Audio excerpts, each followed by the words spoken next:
নমস্কাৰ। কবিতাৰ শিৰোনাম জীৱন, কথা অনামিকা চেতিয়া, আবৃত্তি অনামিকা চেতিয়া। জীৱন মানে এক সংগ্ৰাম, জীৱন মানে যন্ত্ৰণাময় এক অভিনয়। জীৱন মানে এটি সপোন, যি সপোন বাস্তৱত কেতিয়াও পূৰণ নহয়। মাথো পোৱা নোপোৱা আশাৰে বাট চাই ৰোৱা হয়। জীৱন মানে সুখ দুখ হাঁহি কান্দোনৰ সমাহাৰ। জীৱন মানে এটি শব্দ, যি কেতিয়াও প্ৰকাশ কৰিব নোৱাৰি, মাথো উপলব্ধিহে কৰিব পাৰি।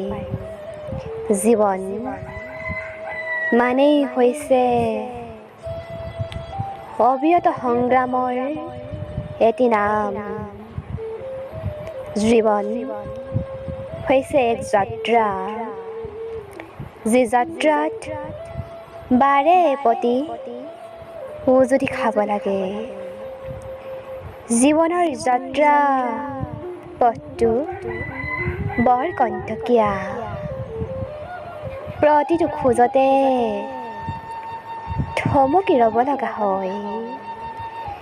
জীৱন যাত্ৰা পথত বহুতো মানুহৰ মুখামুখি হওঁ, যি কিছুমানে দিয়ে সৎ উপদেশ আৰু কিছুমানে অসৎ উপদেশ।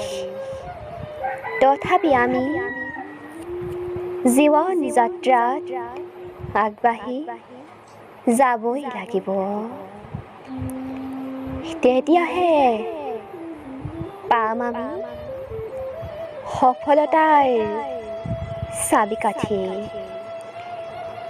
জীৱন যাত্ৰাত সুখ দুখ হাঁহি কান্দোন প্ৰাপ্তি অপ্ৰাপ্তি বহুতো প্ৰশ্নৰ মুখামুখি হ'ম, কিন্তু আমি এই সকলোবোৰ আওকাণ কৰি আন্ধাৰক নেওচি পোহৰ বিচাৰি আগবাঢ়ি যাবই লাগিব।